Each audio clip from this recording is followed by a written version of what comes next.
está acima dos deuses, e que mesmo eles têm seu destino. E quanto mais a natureza se torna independente, quanto mais os deuses dela se retiram, tanto mais seriamente todas as expectativas se concentram na terceira tarefa que a eles é atribuída, tanto mais o âmbito moral se transforma em seu verdadeiro domínio. A partir de então, torna-se tarefa divina compensar as falhas e os danos da cultura, atentar para os sofrimentos que os homens se infligem mutuamente na vida em comum e vigiar o cumprimento dos preceitos culturais aos quais eles obedecem tão mal. A esses próprios preceitos será atribuída origem divina, serão elevados acima da sociedade humana e estendidos à natureza e aos acontecimentos do mundo. Cria-se assim um patrimônio de ideias, nascido da necessidade de tornar suportável o desamparo humano e construído com o material de lembranças relativas ao desamparo da própria infância e da infância do gênero humano.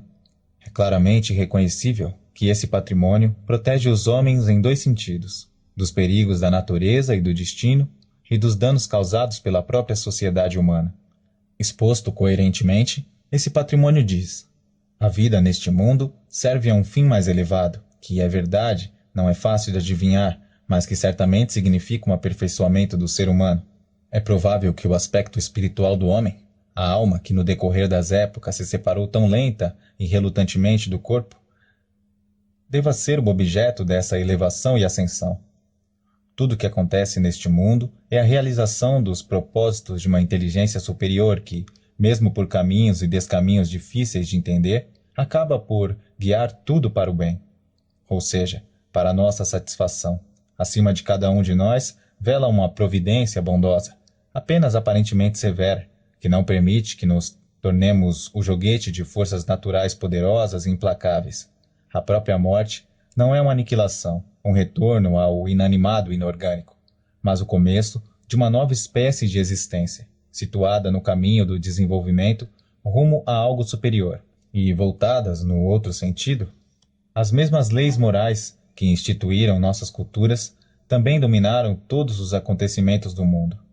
Só que são guardadas por uma instância julgadora suprema incomparavelmente mais poderosa e consequente. Todo bem acaba por receber a sua recompensa, todo mal a sua punição. Se isso não acontece já nesta forma da vida, acontecerá nas existências posteriores que começam após a morte. Desse modo, todos os pavores, sofrimentos e rigores da vida estão destinados à extinção.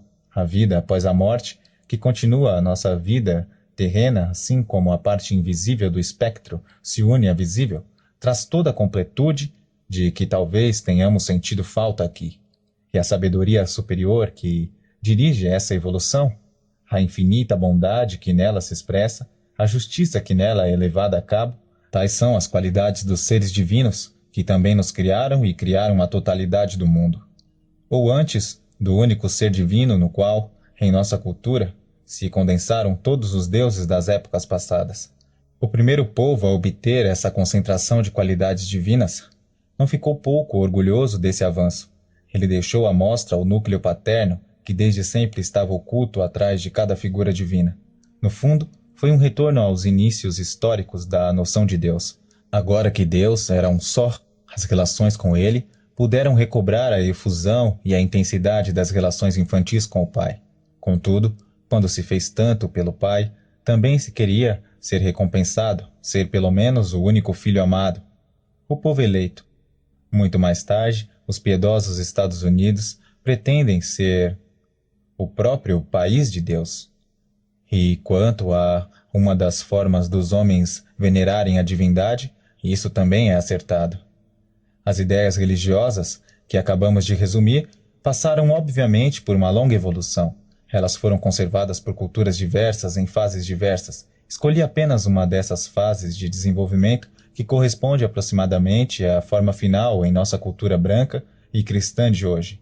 É fácil de perceber que nem todas as partes desse todo se encaixam igualmente bem entre si, que nem todas as questões prementes são respondidas, que a discordância da experiência cotidiana apenas com esforço pode ser rechaçada. Porém, tais como são, essas ideias, as religiosas, no mais amplo sentido, são valorizadas como a posse mais preciosa da cultura, como o que de mais valioso ela tem a oferecer aos seus membros, muito mais estimadas do que todas as artes de extrair da terra os seus tesouros, prover à humanidade com alimentos ou prevenir doenças, etc. Os homens acreditam não poder suportar a vida se não atribuírem a essas ideias o valor a elas reivindicado. As questões agora são: o que são essas ideias à luz da psicologia? De onde recebem a sua alta consideração? E prosseguindo timidamente, qual é o seu valor real?